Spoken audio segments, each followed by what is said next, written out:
Okay. Ayan.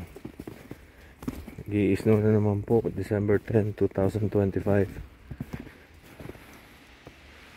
Nag-i-snow. As usual,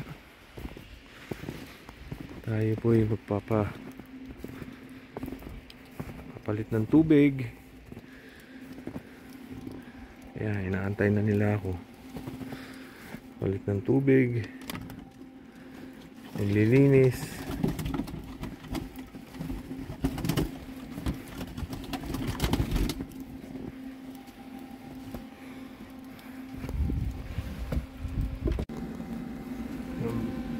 Yan po ang kanilang mga ipot. Ang gaganda ng ipot nila. Yan. So, healthy sila kahit minus ang temperature. Yan. Maganda mga ipot nila pero frozen yan. Ayan, makikita nyo po, frozen. Gamitan natin ito. Ayan, pagka nag-minus Celsius degrees dito sa loob ng kulungan, ganyan, araw-araw. Araw-araw pong ganyan. Talagang tiyagaan. Gusto magkalapate, kailangan magtiyaga. Alright.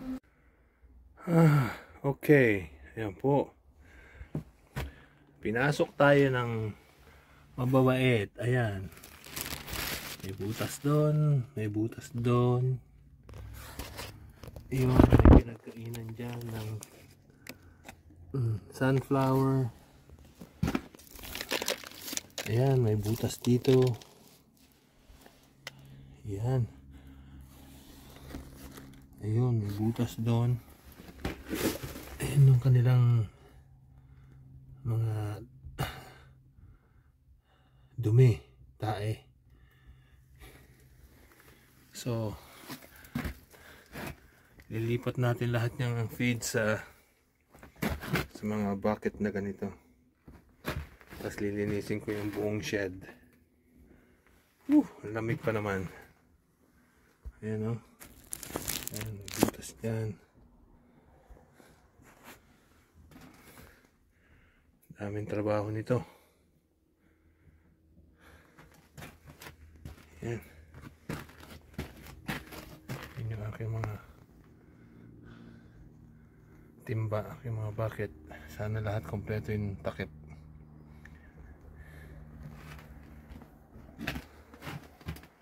Okay. Daming trabaho nito. Yeah. Yan yung ating mga timba. Ilinisin ko pa para sigurado. Kasi mga pinaglagyan ng buhangin. Buhangin para sa sahig nila. Yung buhangin nilagay ko muna sa plastic. Tapos nilagay ko sa labas. At frozen. Frozen na popsicle. Worst case, gagamitin natin sa cooler. Lalagay natin sa cooler yung iba.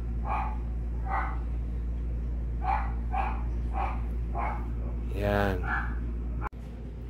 Okay. Yan po, nalinis na lahat. Nalinis na natin lahat. Yung mga bucket. Yung mga timba. Lagayan ng ating mga feeds. Yan. Ito yung iba, may laman na.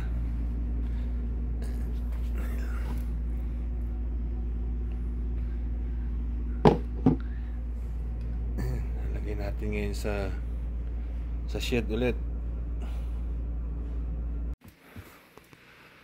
Okay, ayan na po. Naayos na natin yung ating mga patoka. Yan, ilagay na natin lahat sa mga bucket. Nilagyan ko ng mga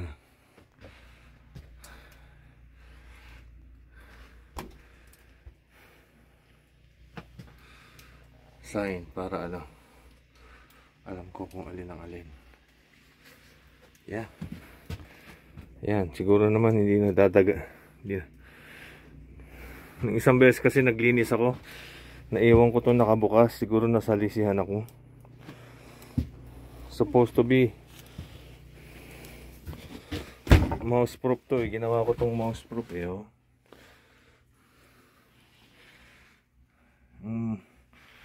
Magic number kasi sa mga daga dito, half inch. Half inch hindi na sila makakapasok.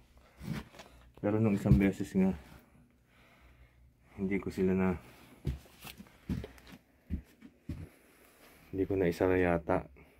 Kaya na salisihan ako. Anyways, ayan, itong ating mga buhangin. Ayan, puro buhangin niya para sa sahig. Yun, nagamit ko yung cooler dahil kulang na ako sa bucket. Alright. Ayan, pakain po tayo. Ayan, araw-araw yung pagkatapos ng barley. Ito naman aking mix, grits,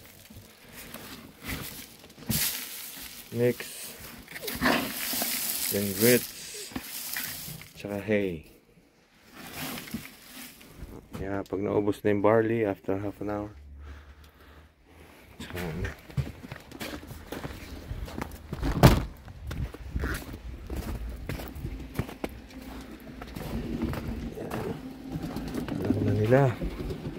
alam na nila. Ayan na.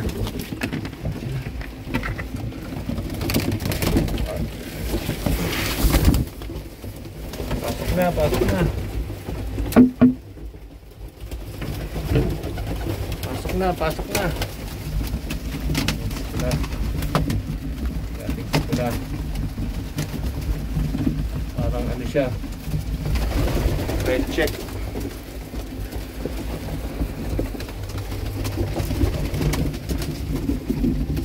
Yan ang update sa ating anak ni Champion, ni 4933 tsaka ni 228. Yan, pero may magkapatid na anak ni 208 tsaka ni Noban. Ayan. Okay po, shoutout lang po itong mga nag-comment sa ating mga upload. Shoutout kay Tons, Baay Vlogs, kay Boss Jaguar TV, kay Lolo's Backyard Love TV, si Stanley Karig TV, and kay Boss Resty Boy. Thank you po sa comment. Again, kung nagustuhan niyo po yung video, click like and bell and subscribe po. Thank you.